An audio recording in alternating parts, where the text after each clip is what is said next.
Awesome. All right, everybody. Well, thanks so much for having me. I am the Director of Coaching here at the United States Olympic Committee. I've been the Director of Coaching and Coach Education for the past 5 years. Before that, I ran the coaching department at the sport of lacrosse in Baltimore, Maryland. So I'm definitely an East Coaster at heart out of Central Pennsylvania. Being a part of lacrosse, which is still technically the fastest growing sport, team sport, it's been a great journey to allow me to understand from the coaching perspective of how you grow a sport across a country that normally is located in one section of the country. It also allowed me to understand the different types of coaches that we have that are very passionate, and as well as understand the different things we have to do on a day-to-day basis that we normally are volunteers, don't get paid very much. When we do get paid, have a lot going on in our lives, and then the expectations of us to continually develop ourselves and our athletes, we've got a lot of things going on. So I've been a coach myself for 15 years of the sport of lacrosse. I grew up playing lots of different sports in Central PA, wrestling, lacrosse, tennis, golf, quite a few others. Did them in college as well. And I coached at the collegiate level for 3 years and then 12 years at the high school level. And I still find time to coach out here at the Olympic Committee when I can and we're not going into a major Olympics. So I try to stay up to date on the coaching side of things. What our department does is we oversee all 50 of the national governing bodies that compete in the Olympics and Pan American Games, and then work to also help the Paralympic high-performance organizations and relate back to multi-sport organizations as well around coach development for your high-performance coaches, coach education for your general education programming, and then coach recognition is a big thing we do here at the Olympic Committee, where we find ways to recognize great quality coaching that's happening across our country, across all sports. So if you think of it, yeah, we really are kind of like government, where myself and my team are there to help you fill gaps. We're not really there to tell you what to do.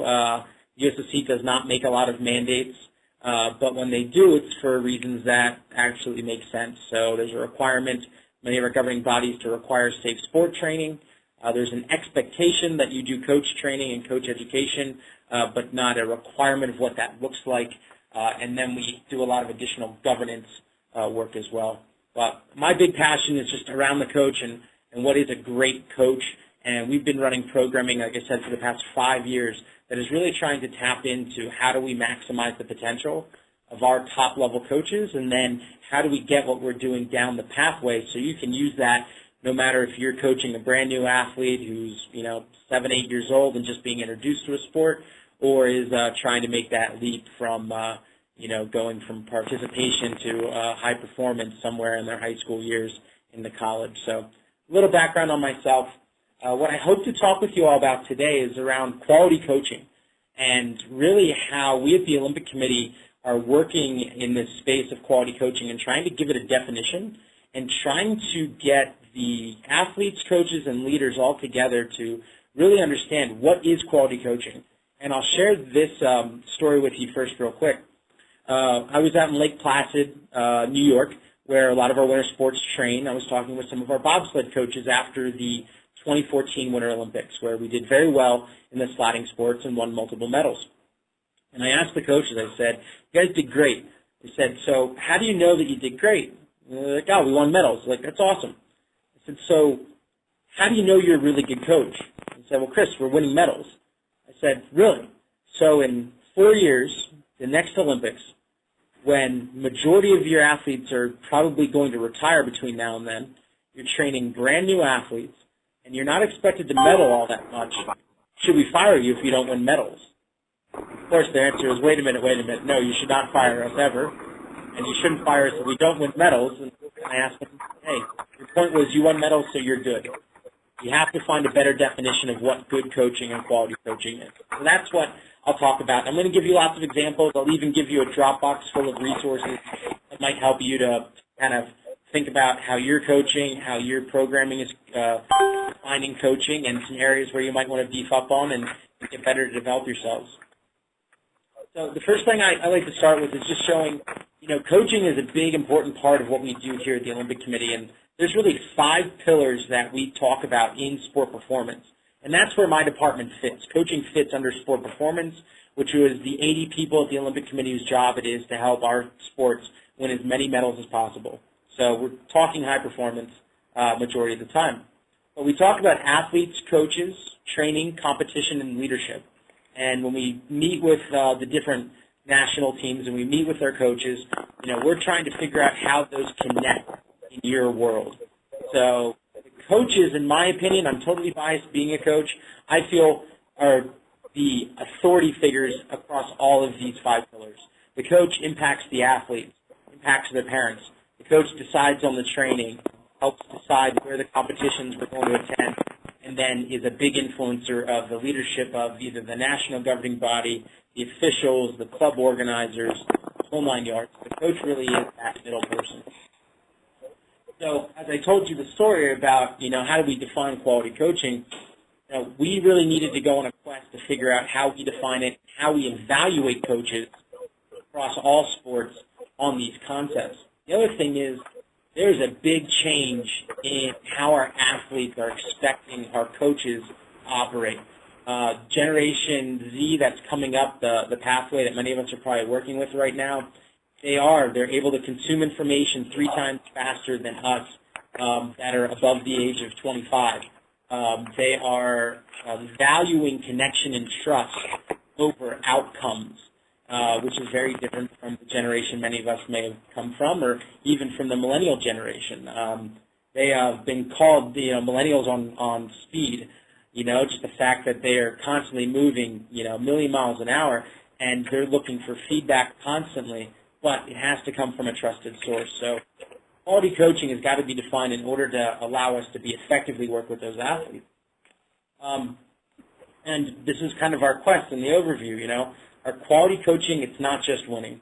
We've got to give it an identity, and we've got to get our leadership to start to evolve the conversation of how we're valuing our coaches and what they're really producing in our athletes. And like I said, I really hope you guys can take a couple of great resources from this, and all my materials will be available for you. You're welcome to borrow them, steal them, change them, and use them to make yourselves be great.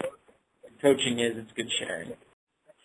All right, so we asked our national team coaches when we started trying to define quality coaching, and we've had over 60 different coaches help us with trying to lay out what quality coaching looks like.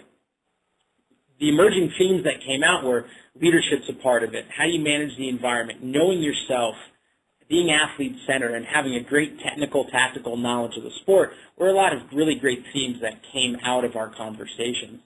So what we tried to do was then look at the research and look at the science behind it and really bring it into a coach-centered kind of philosophy.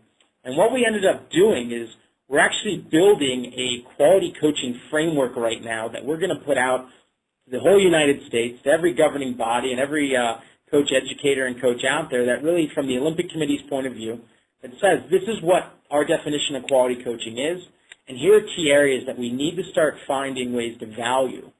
Our expectation is not to mandate that every sport adopts these concepts, but the idea of a framework that defines quality coaching that then gives you examples of how would you do evaluations, how would you get all of your coaches to have a written philosophy, how would you have expectations of how they interact with their athletes and how they give feedback and maximize their potential. That could be something every sport could take and then apply it to their own sport. So for you all in polo, you can take this framework and you could say, wow, that really works in our sport culture. That would be great. This isn't as relevant in our culture, but this definitely is. And then let's pull some additional info here to have our own. So that's our expectation, is that sports use this to really emphasize what their culture connects to the quality coaching framework more than anything. Now, right now as we're writing this, and like I said, it's in production. It should be done in late August, early September, but it could be around 7 chapters that I show here on the screen, talking about the definition of quality coaching, context, athlete-centered orientation, coaching knowledge, core competencies, evaluation, coach well-being is a very important section of this framework that we want to bring into play, because as coaches we're constantly trying to make our athletes better, but whoever thinks about our health and our mental health and how we stay really tuned in and starting our days on offense to make sure that we're taken care of so we can be healthy and then invest in others. And then lastly, talking about recognition and the impact a quality coach has. So those are some key areas that will come out in the framework. But what I wanted to share with all of you today is just about 3 key themes that I feel summarize what, as coaches, we can all take and we can use in our day-to-day. In some of these areas I'll talk about, you may already be doing, and it may be hot topics for you that you know a lot about. And I hope it just reinforces that, you're on the right path. And for those that aren't thinking in this way, it's just a great way to show you that there's some other ways to thinking about what a quality coach is and some areas you might identify where you want to get better. So the 3 key theme areas are coaching knowledge, being athlete-centric, and then knowing your fit within the environment. If those are the 3 key things that every coach in the country right now would really focus in on, I think it would connect great with the athletes. I think it would connect great with the process of coaching and what you're trying to achieve, and I guarantee you'd get better outcomes. Because we've seen it. Would you please repeat that? Those 3 areas of coaching knowledge, athlete-centric, and fit with your environment, if every coach in our country, no matter what level you're coaching, focused on those 3 areas, I bet you'll get better outcomes, I bet you'll have a better process, and I bet you'll be a more renowned coach with your athletes. And our proof is we've been working with a lot of our Olympic coaches going into the Rio Olympics, which we did extremely well. And the coaches that came through our programming have worked in a lot of these key areas. So we've put this to the test at the top, but it's a lot of areas that you'll see in our developmental coaching pathways, volunteer coaching, that really resonate. So let me dive in first to that whole idea of coaching knowledge and what is quality coaching there. And we have a very academic definition of what is a quality coach that we started with, and it's here on the screen. And it's the application of integrated professional, interpersonal, and intrapersonal knowledge to improve an athlete's competence, confidence, connection, and character in a leadership-driven performance culture and environment. It's a mouthful, absolutely. It's not something that we expect a lot of our coaches to memorize, but when I break this down into 3 key areas for you, I bet you it'll probably resonate in your heart.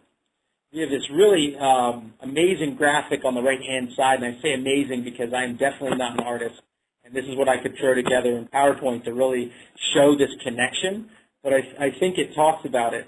We have a triangle at the middle of our graphic, and that triangle represents the coach, all of us as coaches.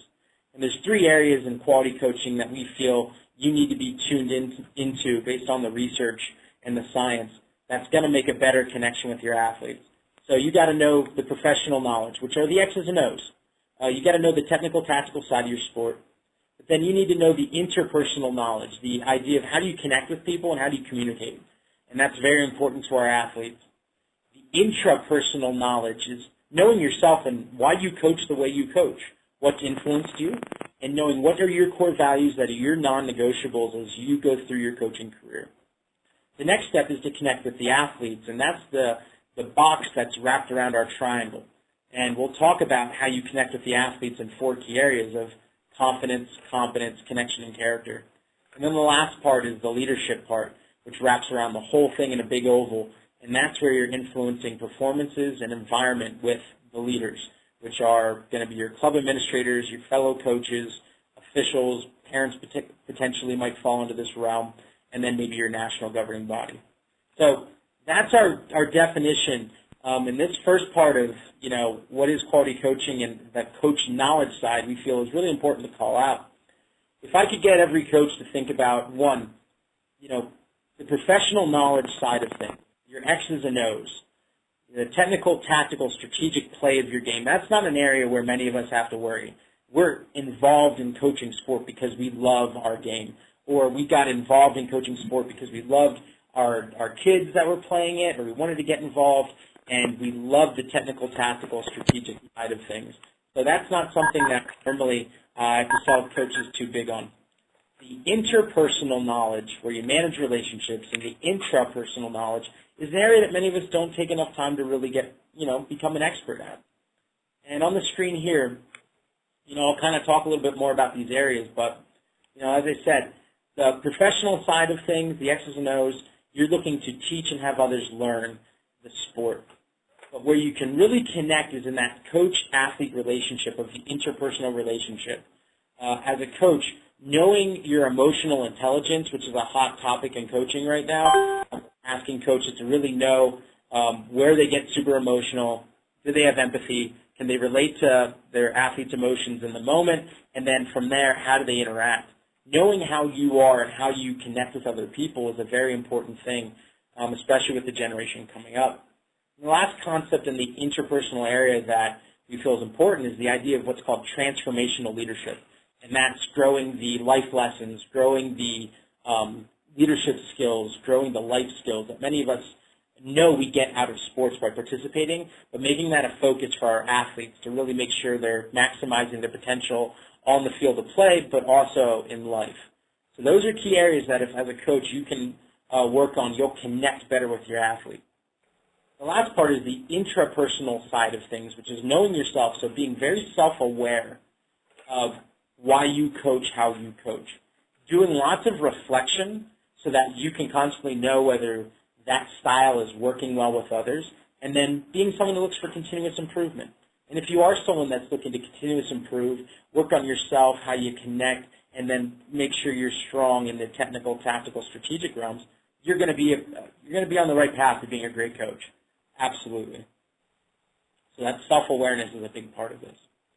Now, those areas of quality coaching are going to start to probably trickle into a lot of coach trainings. And I'll say this, coach certification and coach training really is the norm now for, I'd say 90% of our national governing bodies have some form of required coach training. When I say required, that's required if you're a member and required to come to certain competitions. The mandate to have to do it to get on the field at every level, youth, high school, collegiate, pro, that's not there in all sports, only in a few. But it is the norm to require some form of coach training. Most coach training is around safety, CPR, concussions, first aid. As I said, we do mandate our recognized national governing bodies have some form of a safe sport, anti-abuse, neglect, sexual abuse type training. That has to be done by all coaches or administrators. Anybody that has access to athletes has to take that training. But coach certifications through the NGBs, even the high school federations, coach certification programs, those are becoming the norm. So if you're expected to do a lot of these trainings, just know it's really the way of now and the way of the future. But what we're trying to get is those coach trainings to really speak to some of these quality coaching areas and recognize the X's and O's, recognize the interpersonal training it takes to be successful with your athletes, and the intrapersonal side of things to let you know how you're working. A resource that's also helping in the field to help coaches really stay up to speed on how things, I'd say, how to develop their athletes and be good on this coach knowledge area is the concept of long-term athlete development. And the United States Olympic Committee has its own long-term athlete development program that it's put out. It's called the American Development Model. And the concept of the American Development Model is that when you look at polo, what you really want to identify is at what ages, when are kids getting introduced to your sport? And then at what ages are you trying to push them to really excel for high performance? And when do they really need to be traveling the country, traveling the world to try to be the absolute best and go to an elite level? Or, when can they decide it's just okay to participate for life and be a part of things? So identifying those stages in your sport are very important for coaches to know. The next step then is to know how to coach those different age groups or those different development levels. What at an introductory level do your athletes need, and then to progress them to the next level, what do they need? Some other key emphasis in this that we're asking coaches to get familiar with is how do you use multi-sport or multi-activity training to benefit your athletes? So it's the idea of if your athlete is a rock climber, what are additional sports that might benefit rock climbing? And they could be judo, they could be gymnastics. If your athletes are, participating in polo and they're riding a ton, things like that, but what additional activities might help them? Is it going to be a lot of flexibility? So yoga might be something that they do. Is it a lot of balance work so that they're able to move when they're in their saddle? So are you going to put them through some Pilates, things like that, and recommend those things? But the idea of just sports specializing at a young age, we've done the research and we've found that 85% of our athletes at the Olympic level did not sport specialize until they were at collegiate or almost in their elite pathway, around the age of 18, 19 years old. So the other 15% were in many early specialization sports like gymnastics or figure skating, where you have to learn to turn in the air before you develop hips, which is around 12, 13.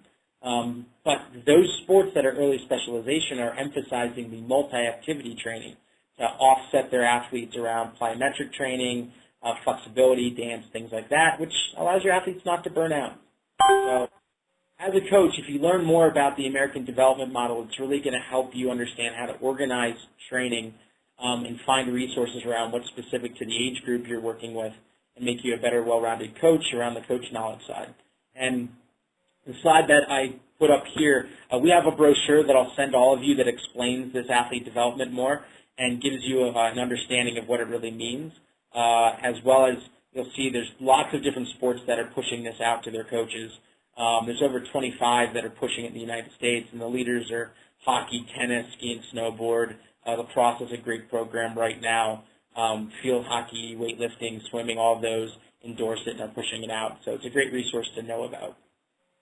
The last thing I'll talk about in this section of coach quality coaching and coach knowledge is, all right, if we're asking our coaches to get better and know things, not just the X's and O's, but also look at how they're relating to their athletes, interacting, and do the coaches really know their core values, you got to evaluate them on those things.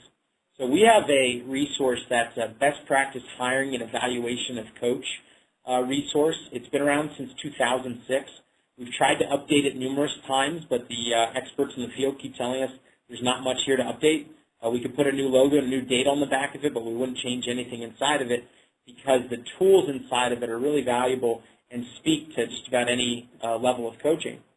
So what's inside there is really the evaluations, and what I want you to do is I'll send those around as well in the Dropbox.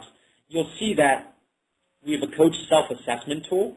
We have a coaching assessment tool that's meant for your athletes to give you feedback, and then we have a assessment tool that's meant for a performance director or meant for one of your administrators to really help evaluate you. And the idea of, as a coach, of these questions that are on these evaluations don't just ask you about the X's and O's and are you winning or are you not, but they ask you about your relationships, your communication skills, or your core values coming out in practice in those key areas, because that's what's going to make a better environment for the athletes. And I know the one area that we've gotten a lot of feedback from our coaches that are scary is really getting athlete feedback formally, and it is in an area just for them, for that one athlete who doesn't like you, to tell you they don't like you without putting their name on the paper. And what we say to the coaches is, don't be afraid of that feedback. You know, it's going to come from somewhere. The key is if it's consistent. You know, if you're getting 40 reviews coming back saying that you're pretty much being a jerk, well, then you're probably being a jerk. You know, if it's one or two, then you can understand where those might come from. But if you're not asking the athletes for feedback, you can't expect to get better in areas that really matter to them and put them at the center of, becoming the best they could be. So that's a tool that you guys can use, and I'll put in there, and you can adjust those surveys as you need them. But if you're not evaluating yourself and not encouraging those that evaluate you to be looking beyond just the X's and O's, you're not moving in the quality direction, in our opinion. The next section was athlete-centric. So we want you to have good quality coach knowledge, but we want you to be athlete-centric.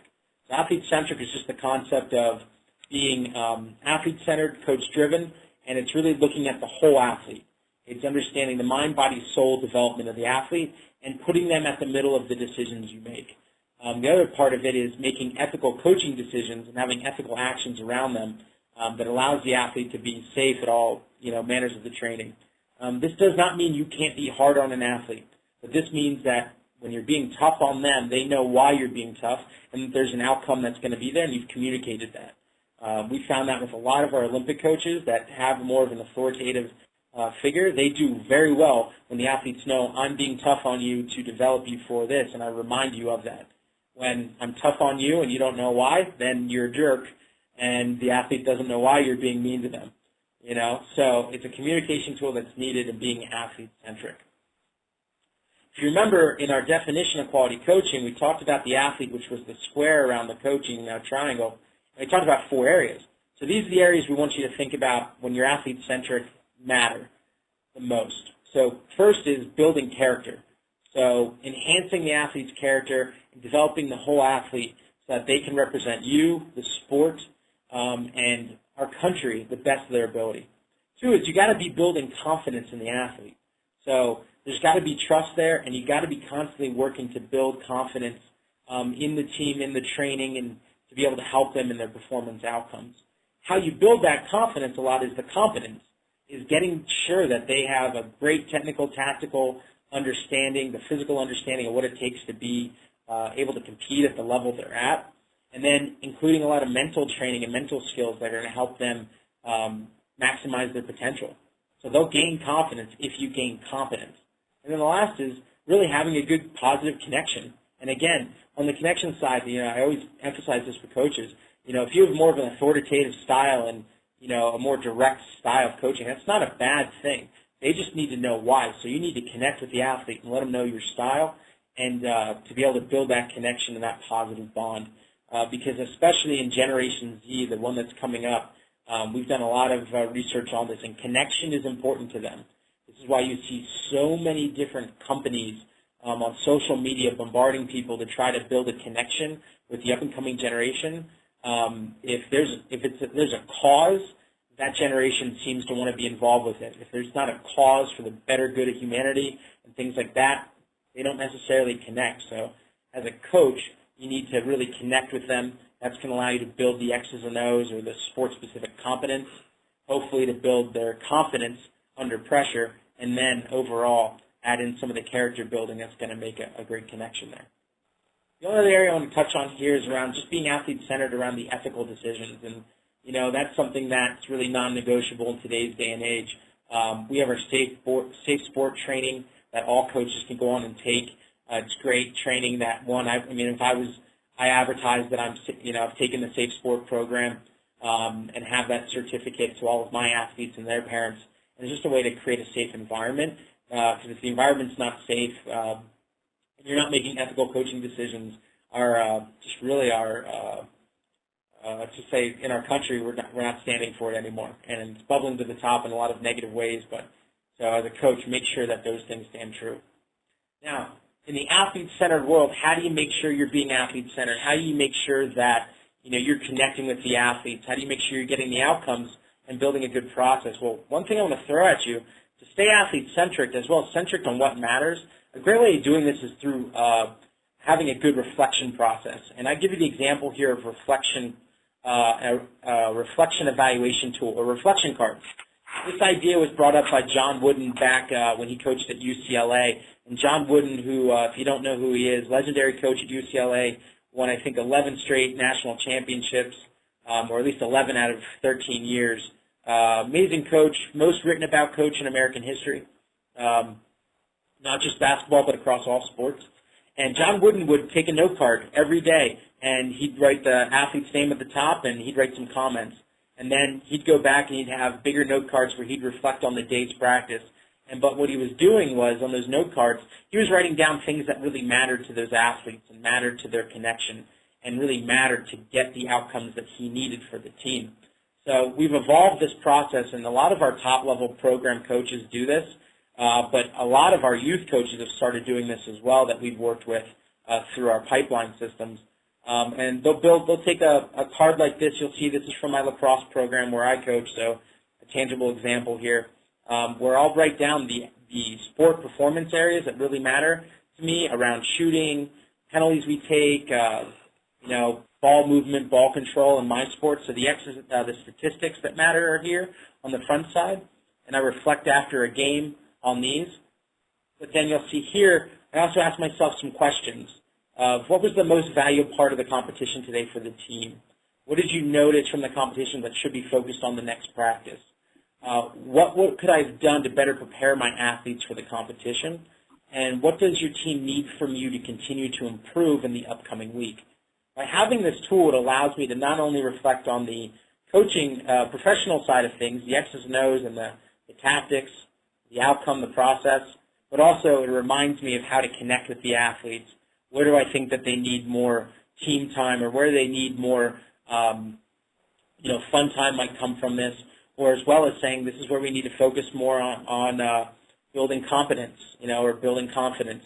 in our athletes. So this is a great tool. You can also do these for in practice. I have quite a few coaches that will do these daily or do these like once or twice a week. They'll even give these to some of their athletes to fill out, and it's a great way to constantly check in with your athlete if you're giving them a reflection card to find out, are they tuned into what matters? Are there areas we as a team can improve? And as a coach, this will really help you to connect and be athlete-centered and focus on what really matters. So that's a good tool that I have some of those examples in the Dropbox, and you guys can steal those and use them for how you connect with the athletes. The last area I'll talk about is just understanding your fit within your environment, the leadership side of things. And this will really help your quality coaching as a whole if you can understand at what age level or what development level you're coaching, what does that level really require from their coach, and then am I delivering on that? As well as how does my my teaching style, my philosophy, how does everything connect within this grouping? So the leadership side of your environment really is making sure that your resources, your vision, and direction are all pushing world-class results, but of what's appropriate for those athletes. When you build a performance culture, that's when everything is just clicking in all waves for that grouping, and you're getting your athletes, your coaches, your support staff, everybody's tuned in to that culture of excellence. So that's an important thing that wraps around our coaches and our athletes in our quality coaching definition. But the key here is, like I mentioned, you got to know who are the athletes you're training. You got to know what is super important to them, what's fun. We ask our athletes this all the time at the Olympic and junior national level, and what we found is fun for our top elite athletes is having a well-organized practice. It's competition examples where they train in are very applied to performance, to the game style. When we ask our junior national athletes, they'll add in that there's more social activities and opportunities there to engage with their teammates, that there's conditioning's hidden at times and things like that. There's a lot more interactive. And we ask a lot of our youth athletes at the younger levels coming up the pathway, and a lot of fun is just socializing with friends, having a really good connection with their coach, and having a good feel of understanding that they're getting better every day from the sport. So what we're asking you guys to do is know your fit. Who are you coaching? What's good at that age level? What's good at that development level? And are you able to, do you have all the tools you need to be good here? A big area that we're preaching in this is you got to check your coaching philosophy. And if you don't have a coaching philosophy, and then you're not able to look at that philosophy and see how it applies with the athletes you're working with that day or that moment, you're missing an opportunity to make sure you're connecting and to make sure that you have a good fit on that day. And the slide I have up here is just kind of a running joke for many of us. Many of us grew up playing old school video games, and there was a game on there, Tecmo Super Bowl or Madden Football, you pick it. And when we use this slide is to show that what a real coaching philosophy is it's not a sport philosophy. This would be a joke sport philosophy for a video football game, which is chuck the pigskin, constantly, if you know football, onside kick, we're never going to punt, we're going to blitz every single down, we're constantly going to attack. None of our kids are going to leave, all of our kids are going to leave early and go pro. Nobody's going to graduate from our programs. They're all going to the NFL, and we're going to constantly throw the ball deep, throw the ball deep, throw the ball deep. That's not a coaching philosophy. That might be a game strategy or a sports strategy.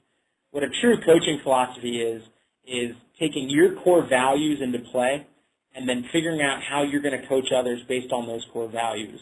Figuring out why you coach and then laying out why you coach, how you coach, and what you coach, and wrapping that into a concept or a written statement that you can share with everybody. There's some examples on the screen here, and the one at the bottom is my coaching philosophy. It's the 4 F's. It's fun, fair, firm, and fun. If you're going to come to a practice of mine or be coached by me, first thing is fun. I'm going to define what fun is, and I'm going to make sure that you as an athlete are having fun.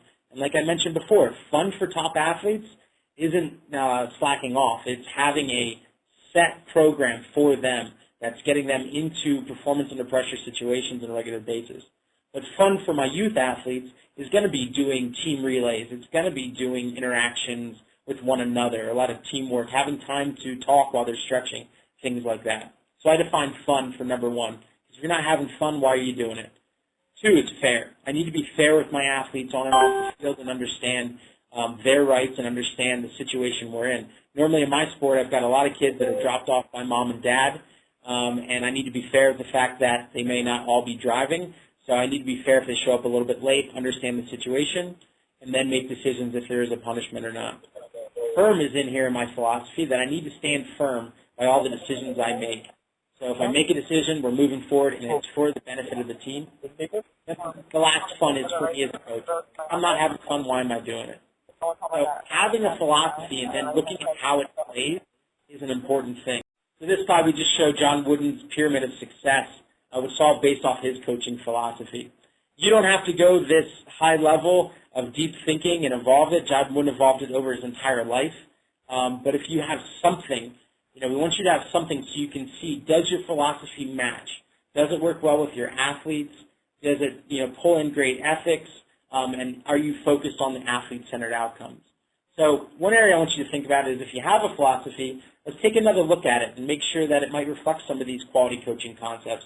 If you haven't written a coaching philosophy, well, here's some steps to do that. And I have a document in the Dropbox that will help you do this.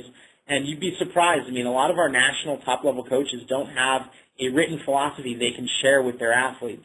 And we say this is a really good step to building that connection, as well as identifying some of those core values that are non-negotiable. So if you were going to do this or work with other coaches around you to build a philosophy, we just say, one, you got to identify what is the most important things to you.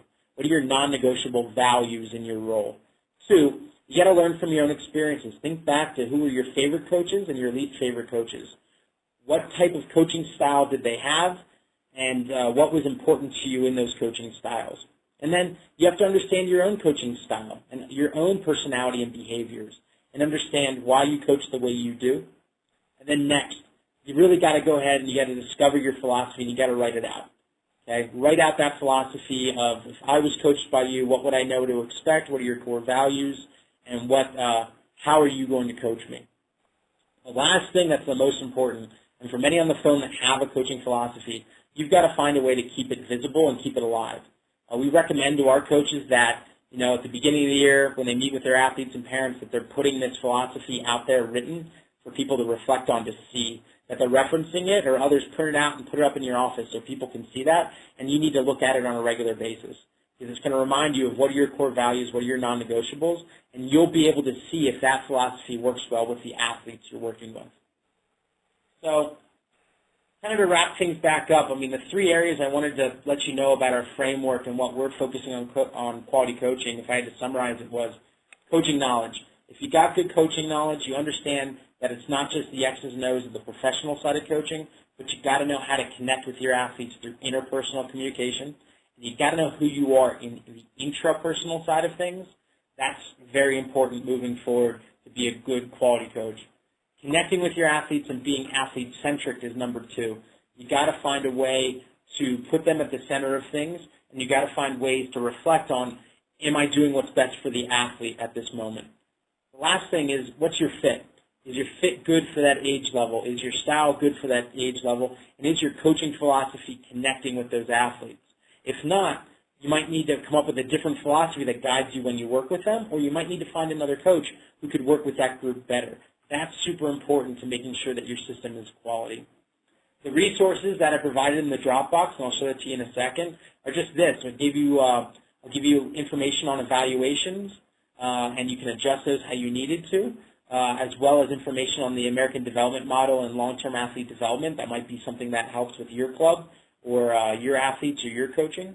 Give you the idea of using reflection cards to just have ways to constantly check in on being athlete-centric, as well as being athlete-centric on what matters. So those are examples that you can take and utilize. And last, there's a bunch of information on coaching philosophies. So if you don't have it, write one out, come up with one. Follow the worksheets that I have in there that will help you write it, and then put it on display, show it to others, and really make sure that it connects with the fit, the area that you're coaching and working in. In closing, like I said, on the right-hand side, the American Development Model, it's a brochure that we have in there, but it's a good reading, and we have a website, teamusa.org/ADM is the section of our website that talks more about long-term athlete development and what our American Development Model really is. But also a book came out recently by Dr. Wade Gilbert from Fresno State. It's called Coaching Better Every Season. It is a very good resource that connects directly to our coaching framework. And in there, Dr. Gilbert breaks down the book by what do you do in the off season, what should you be doing as a coach in the preseason, what should you be doing in the in-season stage of working with your athletes, and it includes a lot of these quality factors into it. And it's done in a way that will allow you to help identify what your coaching values are, help you rewrite or write a coaching philosophy, but then figure out how to apply it, but for performance, for outcomes that we all want to have happen. So it's a great book. It is super thick, so just know it's not something that you're going to pick up that's 100 pages you'll read from front to back. It is more of a textbook style, but it's well worth it, and it's sold online through Human Kinetics. Good book to have.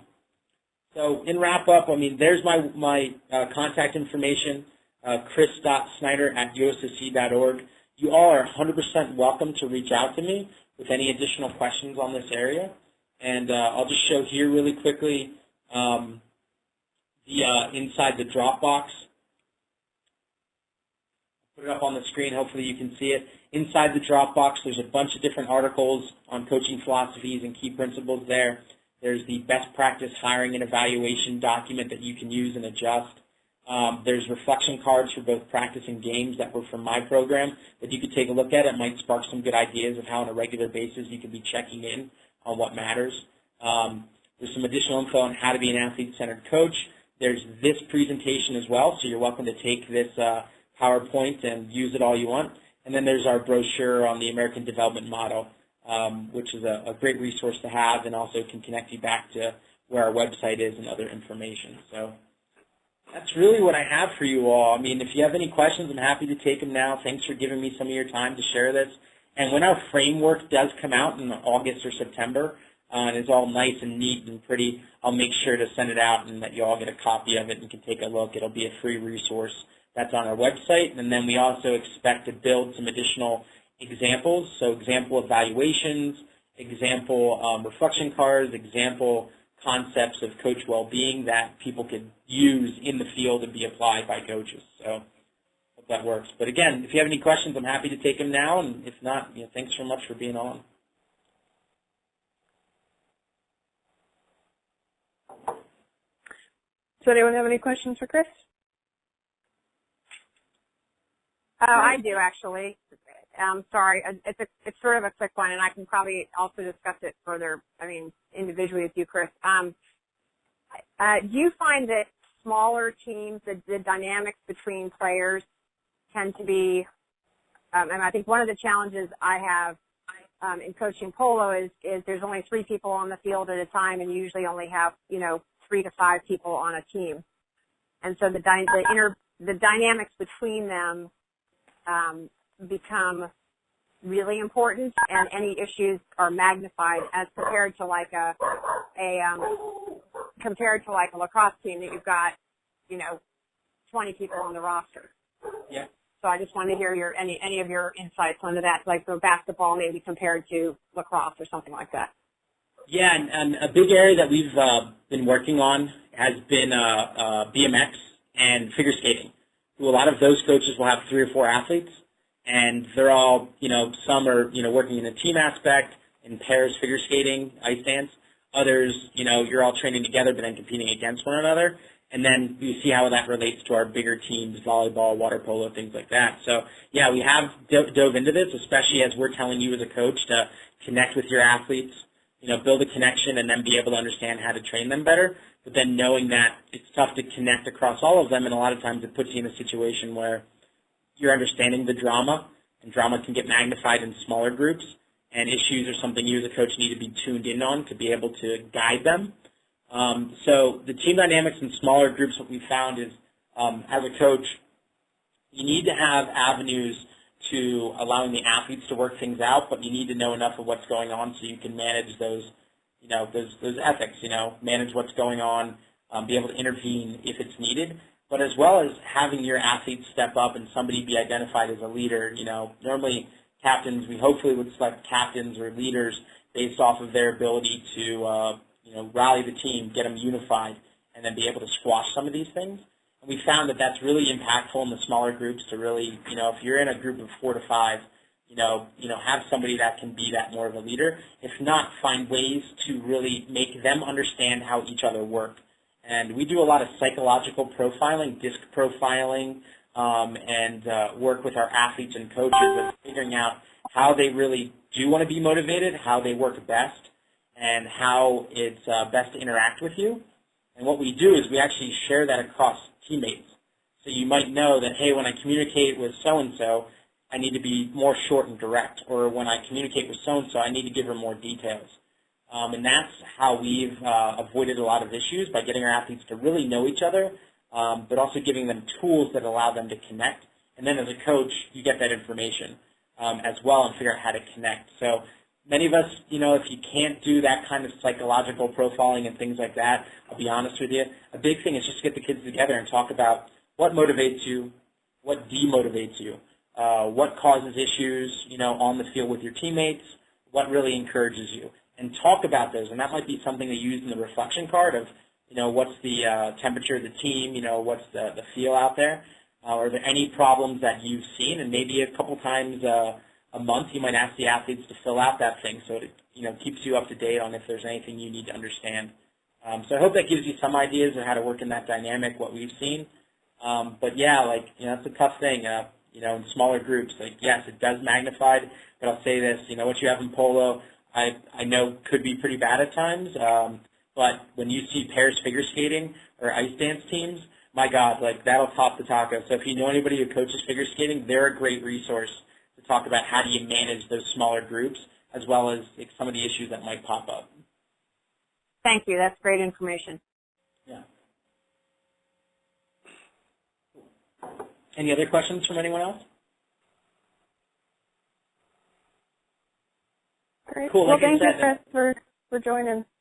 Yes, and everybody's welcome to reach out. And if you have other questions or ideas, you're welcome to send them me via email or even give me a call. So you're absolutely welcome to do that. But thanks for having me, and I hope you all go forth, be brilliant, and continue to do great work. Thank you. Thank you. All right. Thanks, Bob.